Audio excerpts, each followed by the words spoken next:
We are live. Lovato dog training. Can you hear me? Anyone watching, can you hear me? I sure hope so. Up or down? Up or down?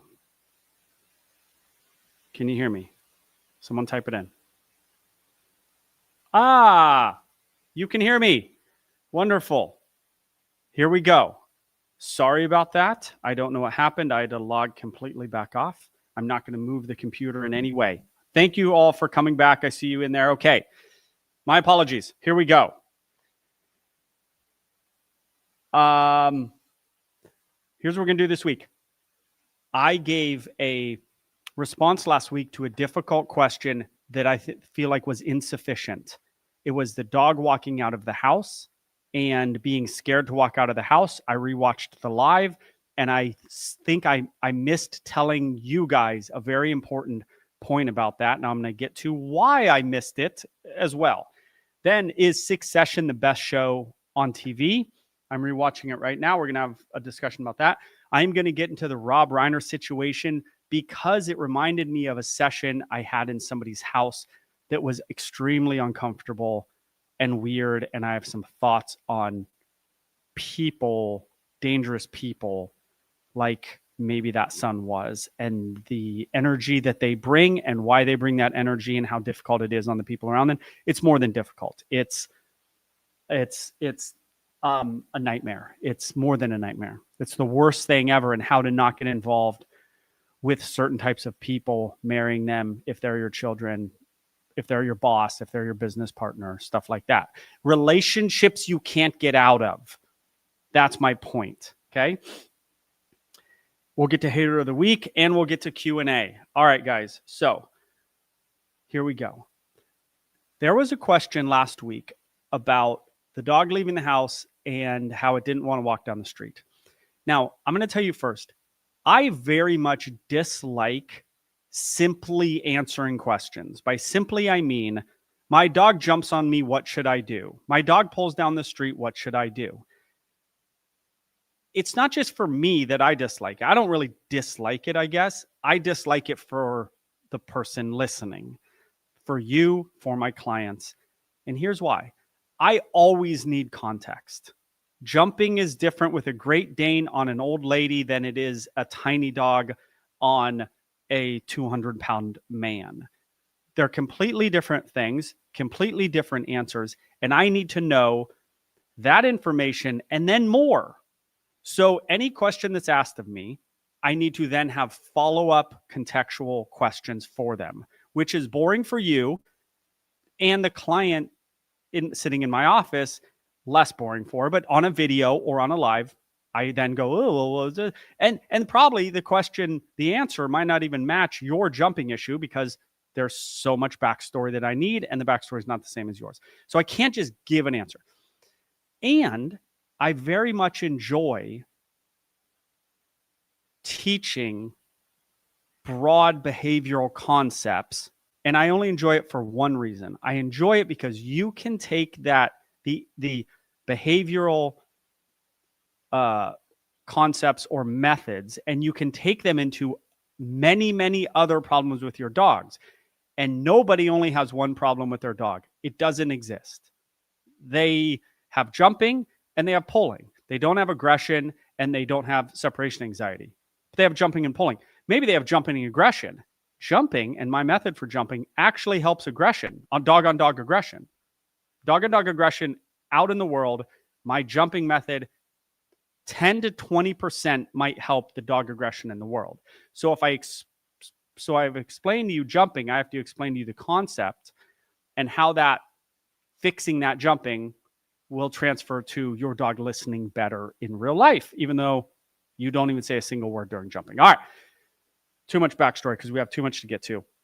So I'm going to answer the question. The question was, dog left house, scared of the house. I said,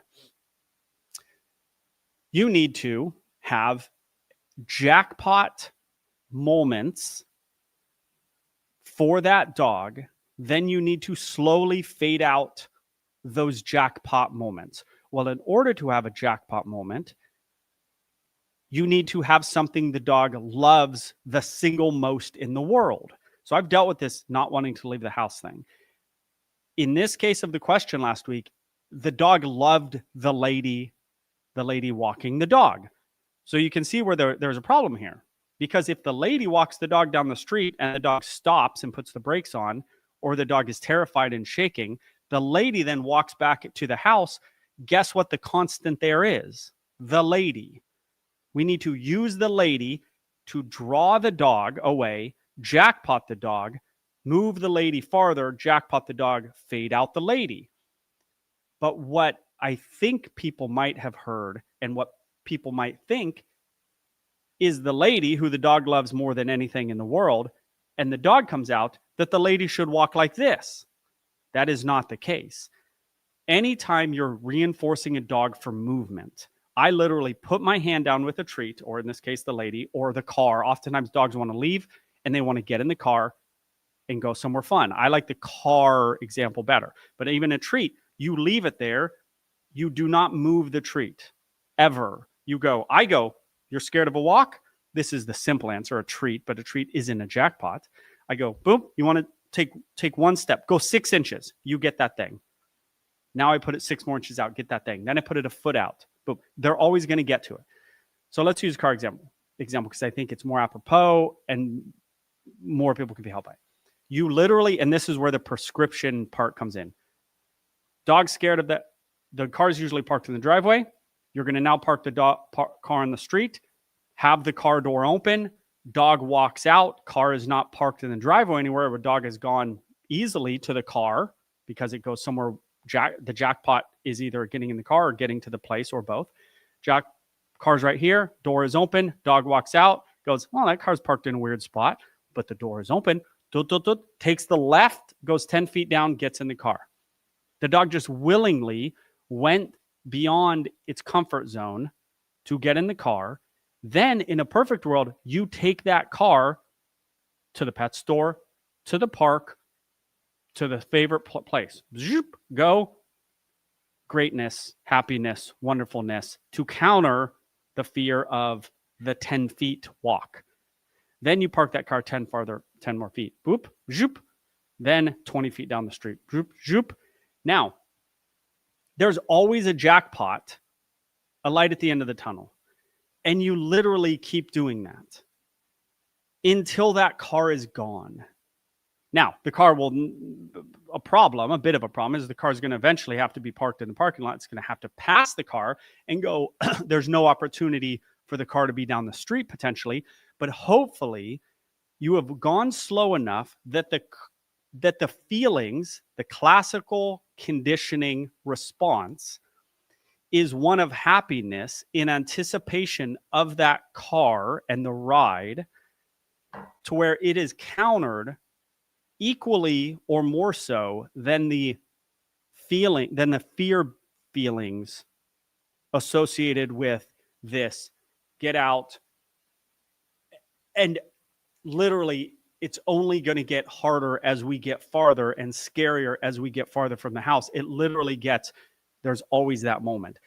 The key is, and what I don't think I said last week, is that exact 10 feet, boom. Now, if it's the lady's just standing 10 feet down the street. Husband walks the dog out. I don't care if the lady could be excited. Come here, baby. And dog goes, I'm scared, but I'm happy when I see her.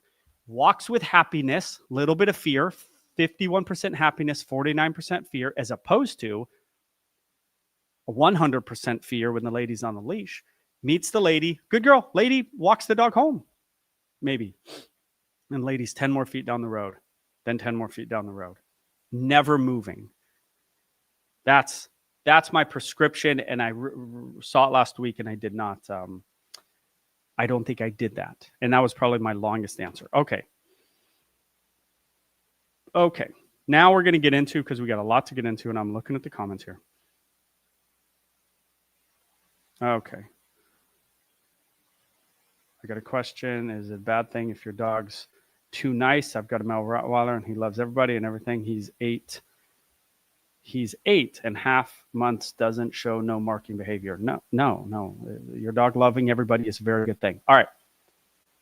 Is Succession the best show on TV? So I watch shows over and over again. That's just what I do. There's not that many good shows out. I'm not going to watch some new show on CBS, NBC. They're not going to be good. They suck. We all know they suck. No one watches that anymore. But occasionally a show will come out on Apple TV or HBO or Netflix, and it's a good show. And I'll watch it. And then the ones I love, I rewatch them. I've rewatched Sopranos a few times. I've rewatched Game of Thrones a couple times. I've rewatched Breaking Bad a couple times. And now I've rewatched Succession a couple times. If you would ask me yesterday, I would have said Sopranos is the best show ever made because it invented the anti-hero, of which Breaking Bad then copied. Breaking Bad basically copied most of the Sopranos. The arc and the story, the main character in both the stories and the wife of the main character have a irreconcilable difference at the exact same point in the show, midway through the series, that is only fixed with paying the wife money.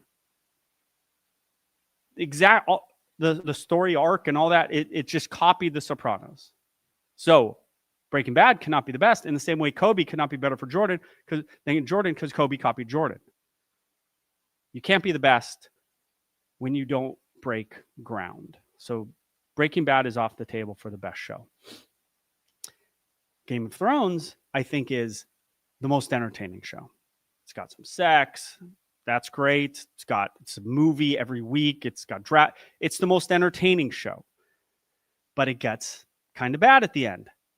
Can't be the best in my opinion, but it is the most entertaining. It probably is. Okay. But I just rewatched Succession. Succession is the best acted show I've ever seen, and possibly the best written show I've ever seen. There is not a single character that isn't acted almost perfectly. I keep watching it and I'm amazed. It is almost a perfect show. Every other, you don't like a character, the character is poorly acted, the character is poorly written. Succession doesn't have that. It's almost a perfect show, and I think it might be the best show ever made. Okay? Now, are you able to... Does no one have any interest in TV shows? Is this just me? Well, this is my channel, so it doesn't really matter. Succession, I think, is the perfect show for a variety of reasons. Do you guys not watch shows? Okay. All right. So that's that. I wanted to get to that because that's what's been on my mind because my wife is out of town and I've been watching TV shows at night. Patrick, you've never heard of Succession on HBO? You got to watch it because I'm also intrigued by people who want power and want money. And the people in this show are sort of these extreme versions, real events. It's based on the Murdochs loosely. And there are families like this, and there are people like this. These people do exist, and they fascinate me. Their want for power and for money fascinates me because that is not me. All right. Now, most of you, and then we'll get to Hater of the Week. Most of you have heard about the Rob Reiner situation, and I'm going to talk to you about in-home session that I had that was scary, okay? Rob Reiner and his wife were killed by their son, most likely, allegedly. As I see reports on my feed on TikTok or YouTube or whatever, he had drug problems, and they're now thinking he had schizophrenia. Now, I don't know anything about schizophrenia.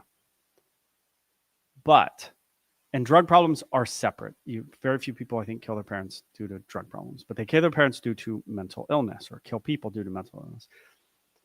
But from all the reports I saw about this kid, it seems like he had true narcissism. also. And I don't know where schizophrenia and narcissism fit in and blah, blah, blah. And I'm not talking narcissism like maybe people think about it. True narcissism is human evil, in my opinion. Okay. There's a book. So this guy, this is one of the best books ever. You should read it. It's called The Road Less Traveled by Scott Peck. He also wrote a book called People of the Lie. And it is a book, and the first words say this is a dangerous book, because once you can identify these people that live amongst us, once you can identify them and their narcissism, which is essentially narcissism is sort of, they destroy other people. It's a horrible, horrible thing. I'm not talking about narcissism like someone thinks they're great. And I'm not talking about human evil like Hitler or Osama bin Laden. That's different. We're talking about people. They live amongst you. They might be their boss. You might meet them in church. You might be married to them. It's the most horrible thing because they suck from you. And you can't get away from them. It's very difficult to get away from them. It's very dangerous. I have no one in my life like this, not even close. But I've seen these people after I read that book. Very rarely. They're not very common. And this kid seems like that type of person. And then I was in a home with this type of person. I had a boss who I think was like that. I went to school with a student who I think had true narcissism. And I've lost my ability a little bit over the years to really catch it. But the defining characteristic, if you're around one of these people, is you want to get away from them and you don't know why. Okay. And you need to listen to that. And they might talk great and they might be a position of leadership, but you want to get away from them. And that's a very scary thing that you need to listen to. Okay. So I was in a home. I did a session many years ago. Nice big home.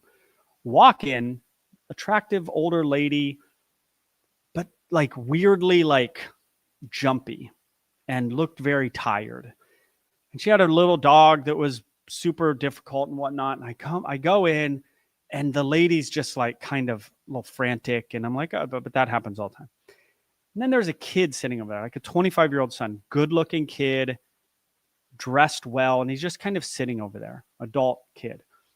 And the energy in the house is weird. And I've been in dangerous situations in homes that I felt uncomfortable because of my safety. I've been in weird, what I believe were domestic abuse situations in homes. I've been with people yelling at each other, husbands and wives screaming at each other. The dangerous situations are danger. I can think of one that I felt kind of in danger. That's not good. The other ones I can deal with. Okay. I've been in a situation where someone kind of propositioned me and I didn't understand it. And then I kind of got to my car and I thought about it and I was like, oh, that's what was going on. But this one situation, and when people fight, I enjoy it. I don't enjoy it, but I'm good at it. I go, okay, ma'am, your husband has a good point. Like we shouldn't have been doing what you were doing with the dog, either of you. And then I go, but she's got a good point where you need to stay calm, blah, blah, blah. And I sit down with them and I'm very good at that. And that doesn't bother me in any way. That was not this. So I'm in the home and the son's over there and he's like, looks really like put together, but then he starts to interject and the energy changes. And then he goes, hey man, I'm sitting down and he goes, man, this is amazing. He goes, this is how you're doing this is so amazing. And I'm like, wow. And I'm like, oh, he like really got to the heart of like what I was trying to do. And I was like, oh, this kid's really, he drew me in. He drew me in. And I thought he was like an impressive kid. And then it all changed. I don't remember what happened, but he started to like do stuff and say stuff to his mom. And I saw the mom's reaction. I think someone else was in the room. And I literally was like so creeped out by him and by the energy that I said, I want to leave. I don't want to be here. This is like taking from my soul. Like I'm witnessing something. I'm witnessing like the death of like this woman, this mom. I can't explain it exactly. The way he said things and did things and the reaction he got from her, and he was so in control and there was nothing she could do about it, and he was so insidious that I was like, I want to leave. And that is the narcissist. I believe he was a narcissist, and that was what my reaction was from. And I implore you, if you are around these people, that you get away from them. Okay. Based on that book I read, I would have never put it like this, but it's kind of it's evil in a way. Okay. And these are people are in positions of leadership. And these are parents. And I don't know if they're not, I think they're probably predispositioned to this, and then they have trauma, and their ego, not their Freudian ego says, and not consciously, subconsciously says, I will never feel that pain again. And it walls off pain. And it does not allow them to feel pain ever again. Well, if you love, you're going to feel pain. If you are a good parent, you're going to feel pain because that's love. So basically, you don't love. Well, what's the opposite of love? I mean, you have to go somewhere, right? So they suck from people, and you have to get out of that situation. The problem is if it's a parent, a child, a husband, or a wife, you are in that situation, and they don't allow you to leave because you're their source. They take from you, but you got to get out of it. Okay. Okay. So that's my advice to you. This is a bad situation that happened with Rob Reiner. And I've read a little bit about it, and I've thought about it. And if this podcast is nothing else, I try to help people a little bit. Okay. All right. Let me go to the, it's a scary thing to think about and to talk about. Okay. Yes. And someone says they are very charismatic and often intelligent. Almost always, actually. Alexandra, who's in the Beckman coaching program. I'm not an expert at all, but that's my opinion, what I just told you. Okay. Scary thing to think about, blah, blah. Yes. Jazz and TV. I don't want to contradict you, but we live in a narcissistic culture. Is the surface level narcissism. I don't think, I think the percentage of true narcissism has probably not changed over time. Actually, I think there's probably 1% of the population throughout human history that has it. This is not a small thing. This is the worst possible thing you can have. And I don't think it has changed. I think because it's so rare. It's quite rare. This isn't narcissism like you think about narcissism, someone who thinks about themselves. This is totally different. It's really bad, and it's scary, and you don't want to be around them. Okay. All right. So, any thoughts on that? I don't think I have any more to say about that. People of the Lie is the book by Scott Peck. He's the guy who wrote The Road Less Traveled.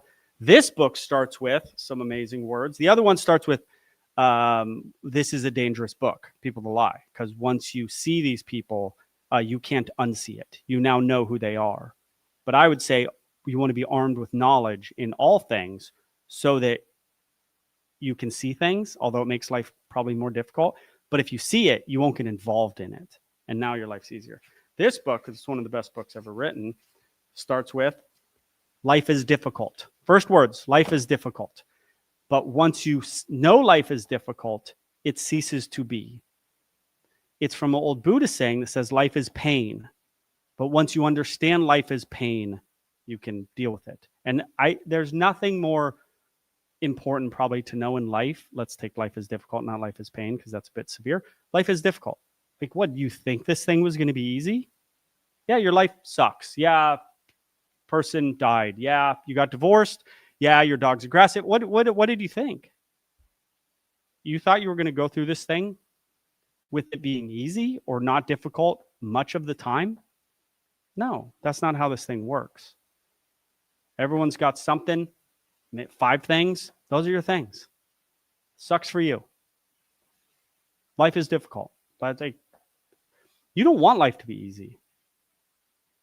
Difficulties build character. You want to be a boring person, have an easy life. That's just how it works. Okay?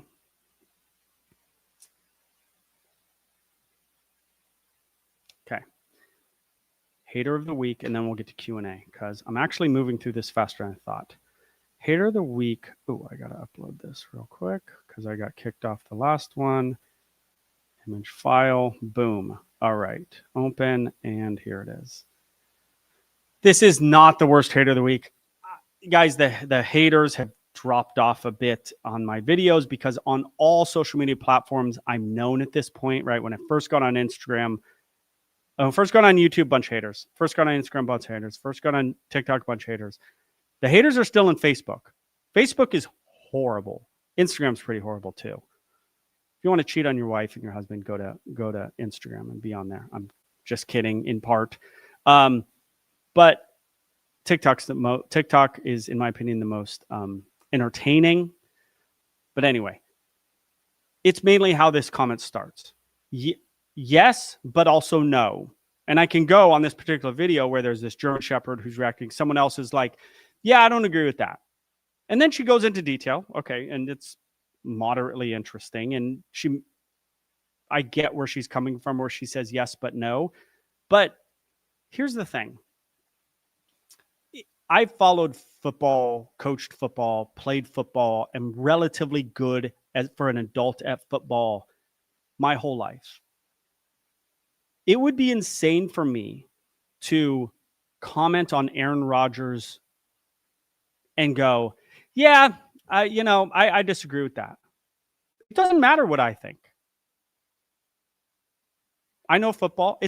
I would never in a million years go to Aaron Rodgers and go, well, about that Super Bowl win or about that way you throw the ball or anything, any aspect, and go, yeah, I can't comment on it. I would never comment on it. I have made mistakes. Obviously, in a session. Those mistakes are not on video. That may be a little mistake here. I could choose this route or I could choose this route. I know there's 2 routes. I choose this route. Then I weave back.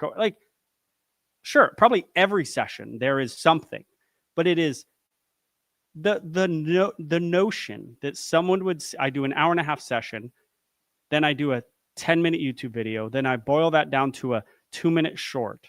That you're going to catch me in something that's wrong is probably not true. It kind of doesn't exist. Aaron Rodgers has won 3 MVPs, a Super Bowl, lost years of his life for football. He has had to throw a ball where a 250-pound linebacker that's made of steel is about to hit him in the face. You learn real quick, does he make mistakes? Yes. But he's up there and I'm down here.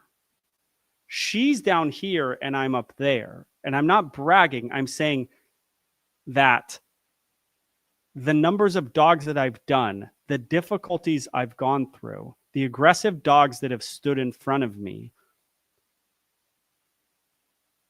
to think that the person actually just goes, yes, but no.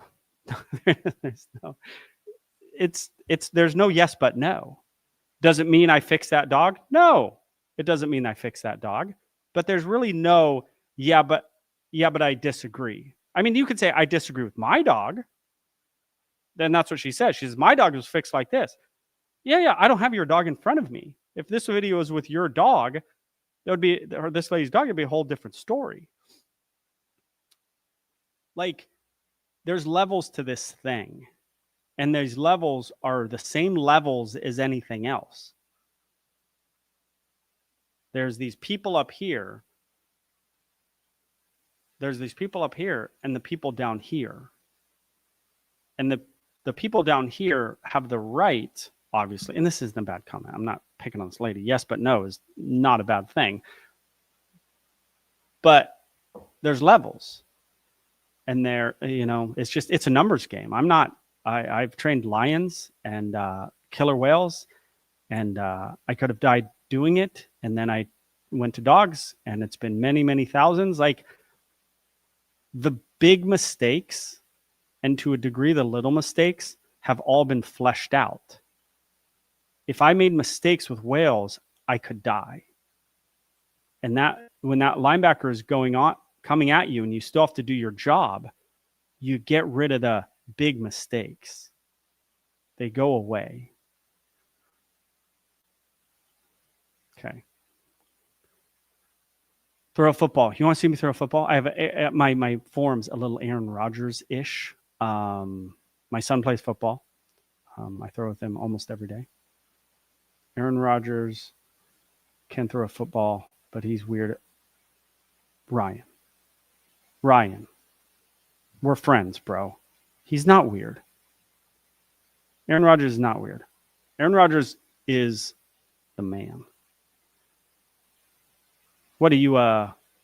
Ryan's in Iowa. Maybe Iowa doesn't like Wisconsin. I think that might be the case. Okay. Now we're going to do Q&A. Let me get out of this thing. Okay. Q&A. I know I said I don't like simply answering questions. The reason, but I'll answer your questions right now. If I give you the principles, operant conditioning, classical conditioning, and then some other stuff, the only ways to change behavior, essentially, are pretty much wrapped up in operant and classical conditioning. If I give you those principles to do with your problem, and then narrow it down to more prescriptive, then you have the principles to go to other problems with your dog. And you have do this with this one particular situation. You have both. If I just give you do this, you can't solve your other problems, and you're going to give up in 2 weeks because you don't know the thinking behind the principles. Doorway method to help loose leash walking and leash reactivity. The doorway method helps both. It is a tamping down process when it can be tamped down.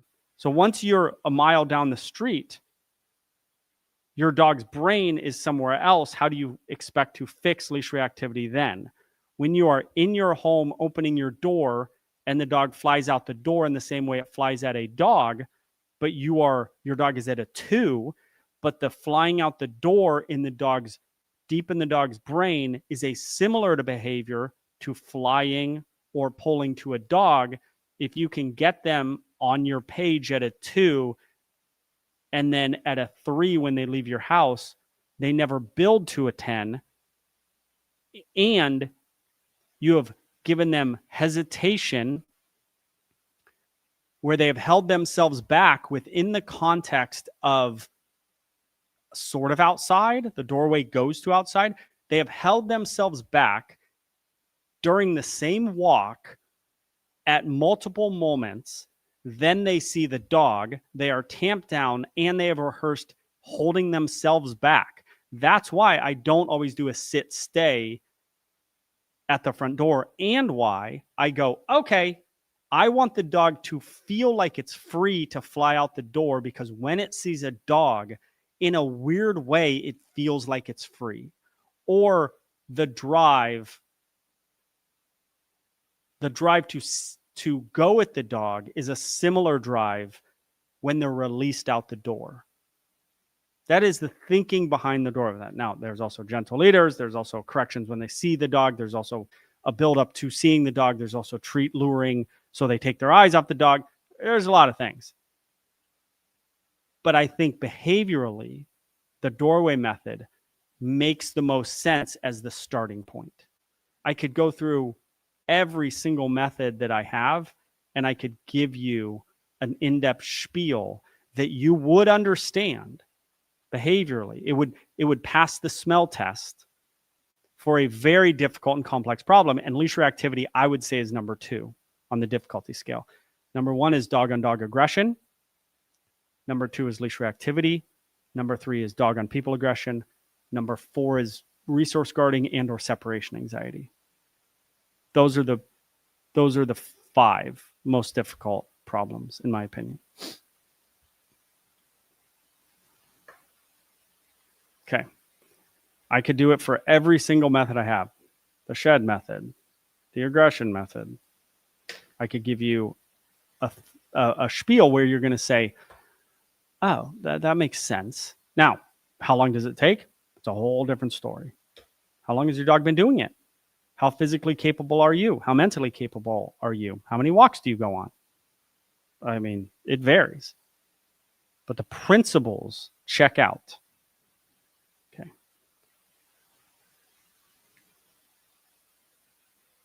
Toe Pots Fam asks, am I still 5'9"? Okay. You're hater of the week. Toe Pots Fam, for even pointing out my height. Because I'm 5'9". Might be shrinking a little bit. What's it to you? Okay. I would say we are the HC. I assume they mean head coach. The dog is the QB. And the distraction, let me get back to this. This is interesting. I would say we're the head coach. The dog is the QB. And the distractions are the defensive line, with treats being completions to the wide receiver. Okay. I got to think about that a little more, although I like the analogy. I'm getting more of his merch on my birthday. Awesome. Beckman all day. That comes from Beckman. We'll do this all day. Okay, which I think I say. Friend of mine were having a discussion about intact males and how it can create sexual frustration, which causes aggression. And I told them, you said it's mostly behavioral. It can create sexual frustration, which causes aggression. Okay, yeah. I don't know if it's sexual frustration. There is sexual frustration. I want Prince and eventually Duke to have sex. I can't imagine the poor guy. He's like a middle-aged man. And he's never experienced what. That sucks. That's a natural thing to get rid of stress and frustration. I don't know how to do it. Like, I don't know how to get him to do it.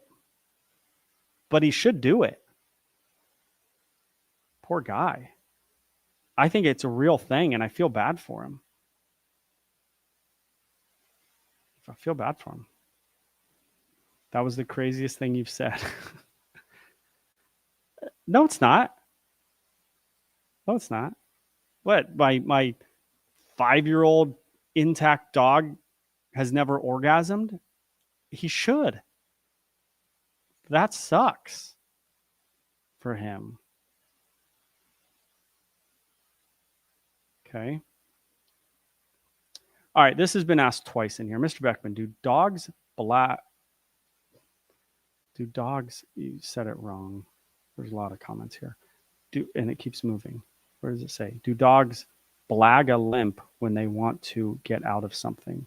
I've seen a video of a dog like acting limp so it got treats, but man, what a high level intelligence for a dog to do. That's pretty rare. Get him near a girl in heat. They'll figure it out. Yeah, I don't want little puppy, golden retriever, Doberman puppies. Like, that's a part of the problem. I might take him to one of those like sperm banks, and they like do the thing and then they collect the sperm. I think he should do that. I think I'm going to do that. I just got to do it. Then we have a sperm for like 10 years or something if we want to use it. And he gets to enjoy that. Wouldn't it be true that intact male dogs would be like calibrate humans? Oh, celibate humans. That if you don't know what sex is, you don't really miss it. I didn't mean sex. I meant him releasing. There is a tenseness in bodies that is helped. Okay? Listen, this is dog stuff. What are you not going to talk about? This everybody has needs. Every organism.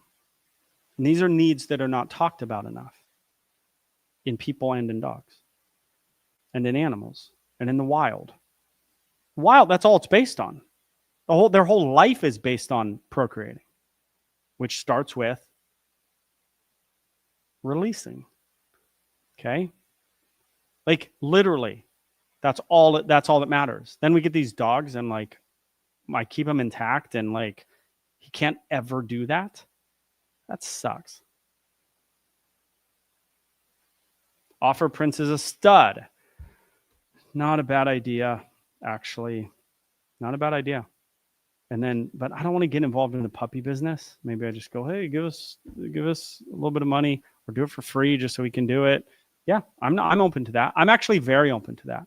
Then am I responsible for these puppies in some way? I don't want to be responsible for anything else. I got a lot of responsibilities. Okay. All right. Q&A. We're still there.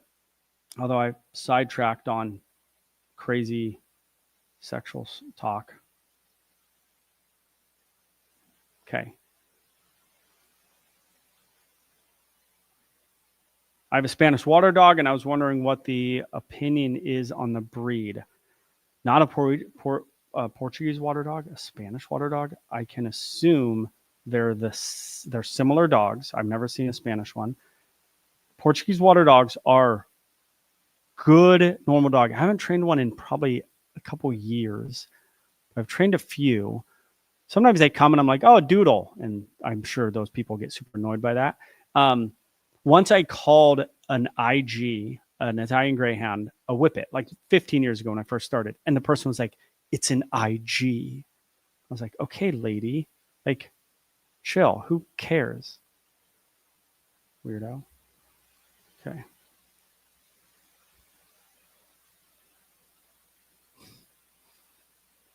Yeah, the content is getting weird, Patrick.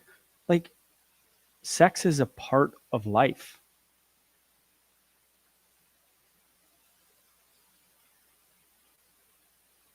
Yeah, I'm glad you're back too, Sybil. Big California news. I saw an article saying the sale of puppies under 1 year of age will be prohibited starting January 26 to inhibit puppy mills. This is affect the socialization of future dogs in California. I haven't seen that. How about they go to Ohio and Pennsylvania and do that?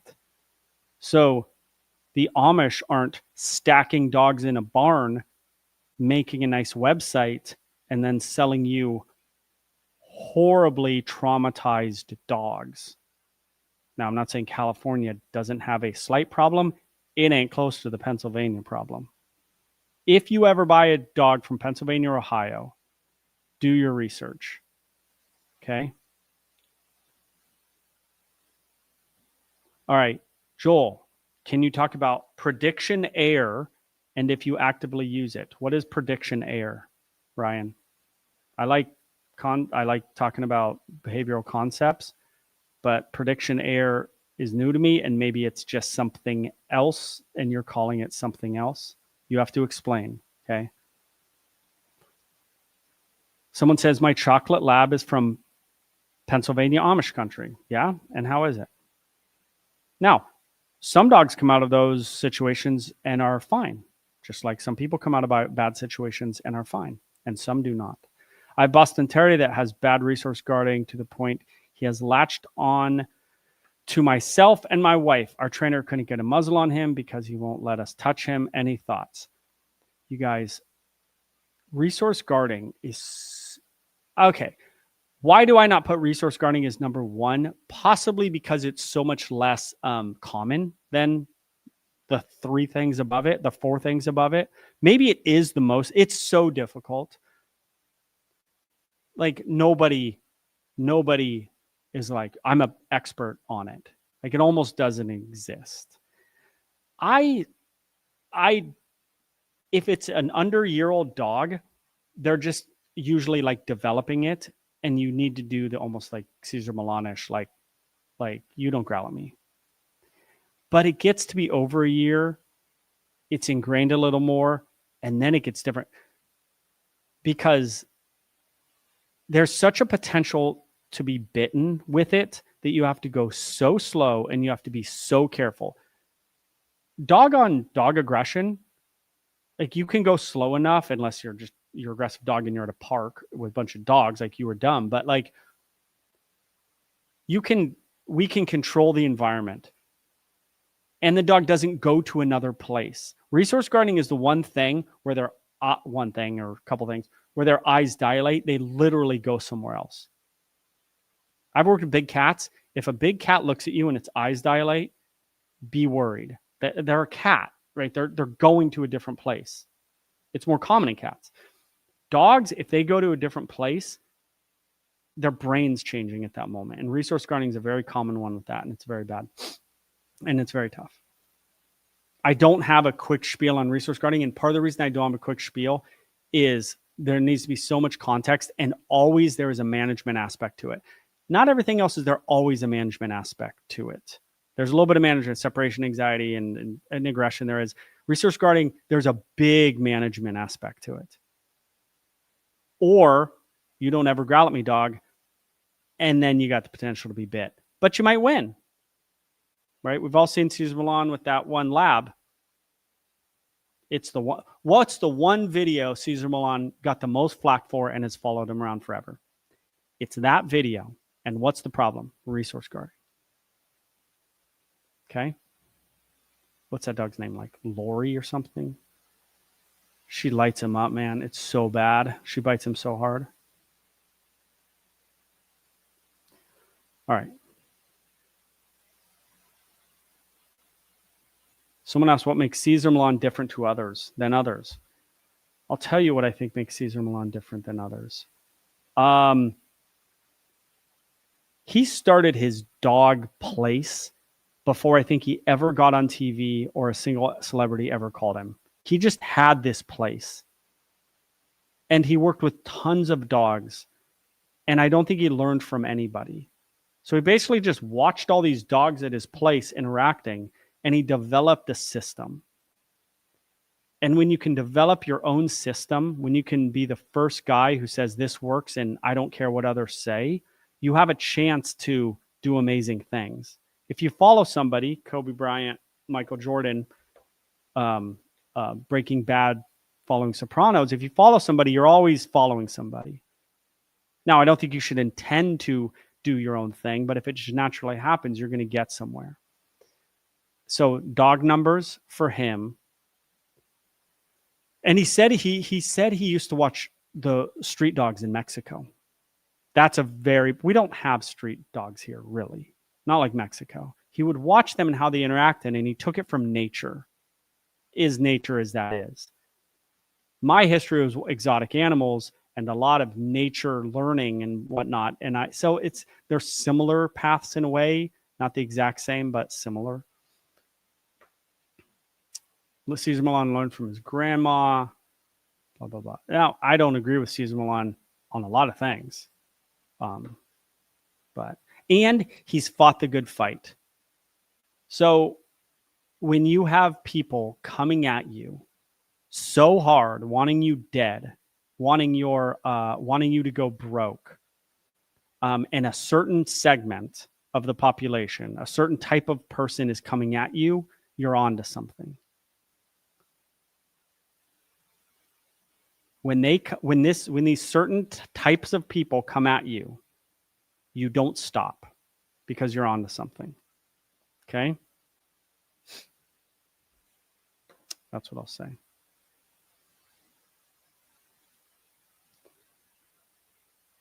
Okay, we're over.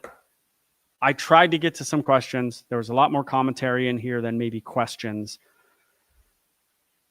But I don't like to just go on with these things. I like to keep it to an hour. Okay, guys, sorry if I didn't get to as many questions. Sorry, I lost you early and I did that. This is going to go up live. So thank you guys. A lot of people in here. Love you guys. I'll see you next week. Okay. Bye-bye.